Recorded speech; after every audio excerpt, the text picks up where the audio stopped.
Si pour certaines, être une personne vivant avec albinisme est un obstacle pour la réussite, pour d'autres, ils choisissent la résilience pour en faire face.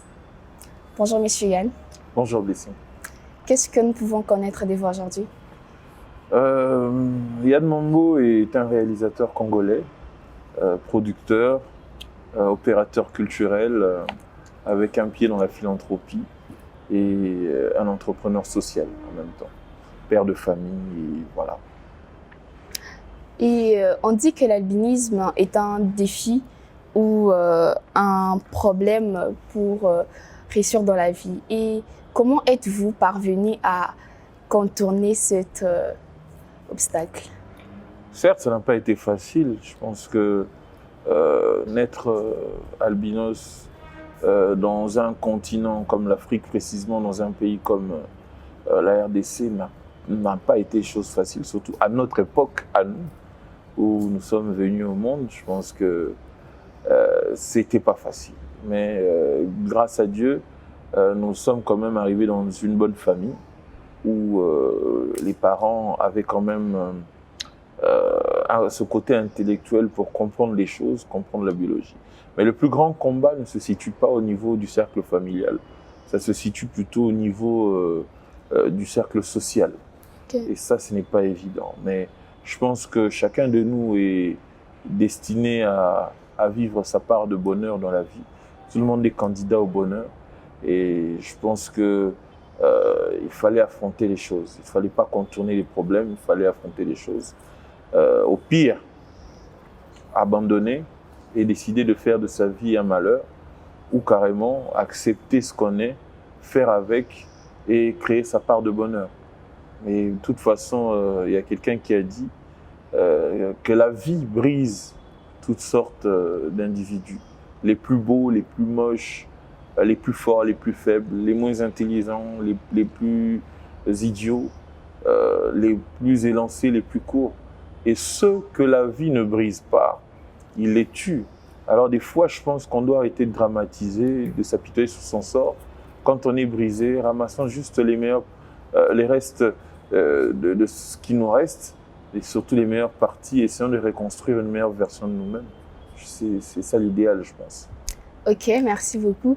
Alors, à quel moment avez-vous déjà eu des craintes ou bien des doutes par rapport à votre parcours? Non, je n'ai pas eu de crainte dans la vie. Je n'ai pas eu de crainte. Dès le moment où j'ai pris conscience, j'ai su qui j'étais. Et contrairement à beaucoup de mes amis ou à beaucoup de gens avec qui j'ai grandi, moi, je savais déjà qui je serais. Okay. Moi, je savais déjà que je serais Yann Mambo. Okay. Depuis le bas âge, je savais que je serais Yann Mambo. Je savais que ce ne serait pas facile d'être Yann Mambo. Okay. Mais il fallait déjà faire un plan pour le futur, se préparer à devenir celui que je suis destiné à être.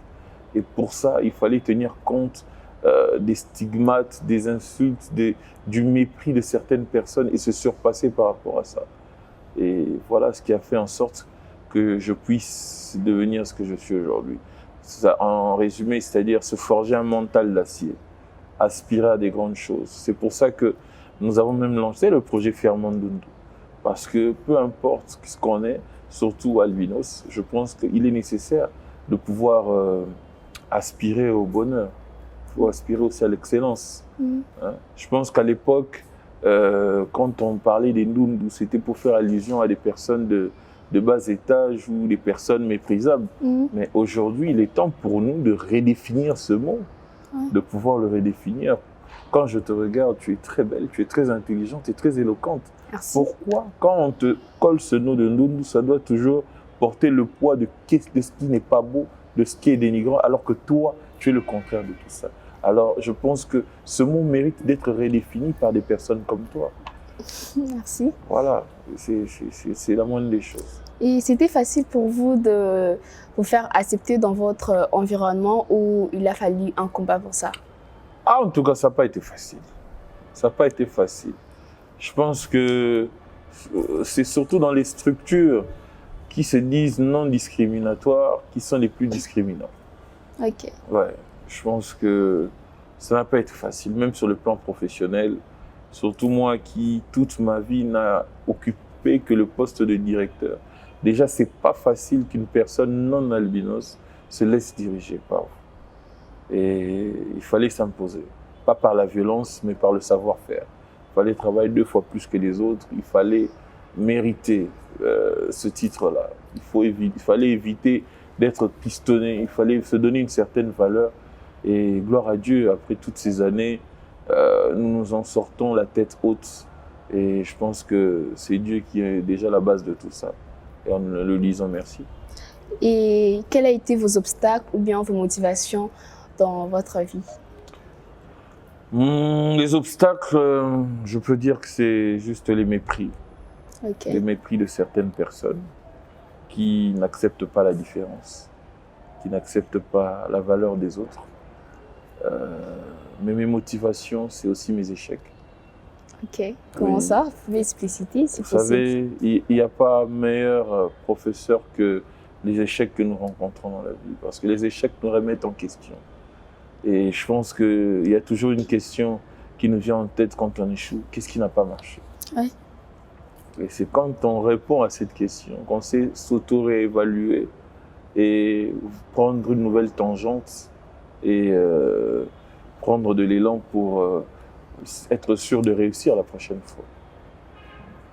Et quelles sont les actions concrètes que vous faites pour sensibiliser les personnes vivant avec albinisme et le reste du monde par rapport aux croyances qu'on a vis-à-vis aux personnes vivant avec albinisme? Et déjà, la plupart des actions que nous faisons sont déjà dans le projet Fermandundu.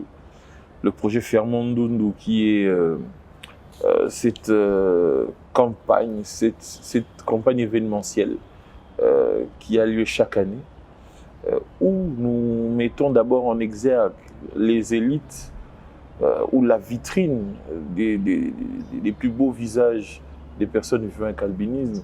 Nous mettons en évidence la problématique qui existe autour de cette communauté et nous sensibilisons la cohabitation entre les personnes non albinos et les personnes vivant avec albinisme, d'où le nom de notre structure, Plus de couleurs, ce qui veut dire, dans notre jargon, le monde est une mosaïque, un tableau créé par Dieu et toutes les couleurs qui y sont représentent la beauté que nous avons à ses yeux.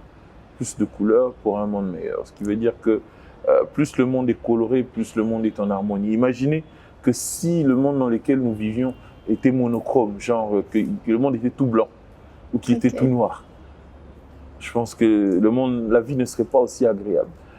Je sais aujourd'hui, la beauté que tu dégages, c'est parce que tu as mis un pantalon rose, une chemise bleue assortie de blanc. C'est cette harmonie de couleurs qui crée la beauté. Et je pense que même dans le clivage de l'être humain, il est important de pouvoir accepter ces différences. Jaune, rouge, noir, albinos, nous formons une grande communauté qui représente la mosaïque qu'est la beauté que nous avons aux yeux de notre Créateur. Et vous avez un message à passer à toutes ces personnes vivant avec albinisme qui nous suivent? Oui, le seul message, c'est de garder le cap. Je te disais en coulisses que tout est une question de point de vue. Maintenant, il faut savoir dans quel angle il se place. Dans la vie, quand tu n'es pas une victime, tu es le prédateur. Et quand tu n'es pas le prédateur, tu es la victime ou tu es la proie. Alors, c'est à vous de faire un choix. Voulez-vous être des proies pour être dévorés ou voulez-vous être celui qui impose? C'est à vous de pouvoir savoir où vous placer, aspirer à des grandes choses, redorer votre image de marque, d'abord par votre apparence et puis par la personne que vous êtes à l'intérieur. Aspirons à des grandes choses pour que demain, notre communauté puisse se retrouver en pole position, fièrement d'où nous sommes. Voilà. Merci beaucoup à vous, Monsieur Yann Mambo, d'avoir répondu à notre invitation. Ouf, tout le plaisir est pour moi, en tout cas. Tout le plaisir est pour moi. Et merci beaucoup à vous de nous avoir encore une fois suivis. J'espère que vous avez retenu que la résilience est une valeur qui pousse à la transcendance. Donc, soyons-nous, acceptons-nous et donnons la meilleure version de nous-mêmes pour vaincre malgré tout. Merci beaucoup et à la prochaine.